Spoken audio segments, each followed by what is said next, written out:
This former greenhouse in Langley houses a farm operation. It looks average enough on the outside, but inside, the livestock is not what you'd expect.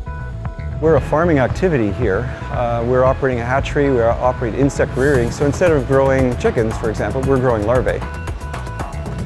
The only one of its kind, this plant here, the farm operation that we have, and it was really a challenge from David Suzuki, who said, how else can we feed fish in fish farms?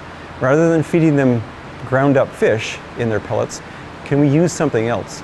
These are black soldier flies, and millions of their larvae are grown to become high-quality food for animals and plants. Once the insect larvae is fully grown, we harvest them, we then wash them, we cook them, and dry them. And that product, which is just protein and oils mainly, goes to a feed manufacturer who would make feed for fish, chickens, pigs, and we also make pet food.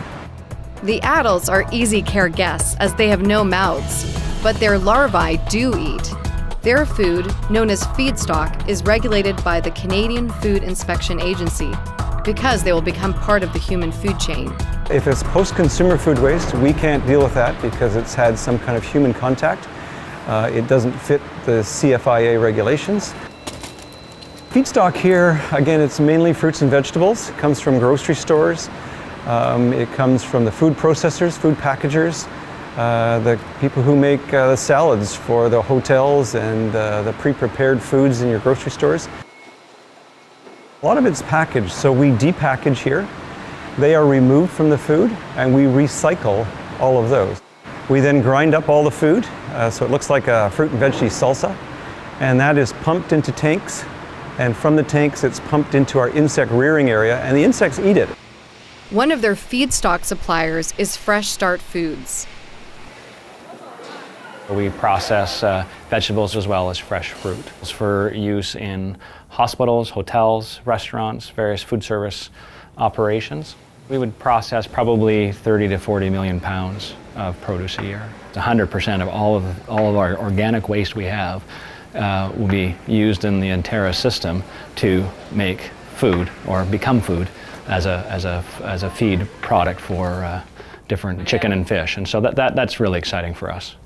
That the two companies are cooperating to maximize the value of the waste resource illustrates a key emerging activity in the waste management industry.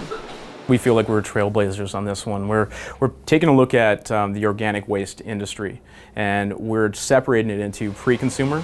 We're able to actually capture the nutrients within that material and upcycle it right back into the food chain in the form of protein and fertilizer. Whereas post-consumer, that's perfect for composting and anaerobic digestion where you're capturing the energy. I mean, these are complex food nutrients that Mother Nature's created. Why tear them apart? Having resources available to companies which can maximize their value builds ecological and economic vibrancy in a region. We must protect our resources because once they're gone, they're gone. Interra is one of many local businesses that are helping build a circular economy. They understand the region's progressive landscape and reputation and specifically chose to operate here. The team now is a group of almost 30 people. Vancouver is way ahead of most cities in North America in utilizing the resources that we have in our waste. Production by mid-next week. Great. These folks need support from industry to say we believe in the concept, and I'm holding good promise for the Interra folks. It looks like they're doing a very good job.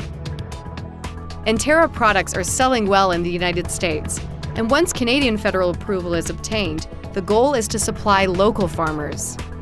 We have to think about what we're doing now with all our waste materials. Being able to enhance values of those streams and produce more food locally is very important. It's about local food security.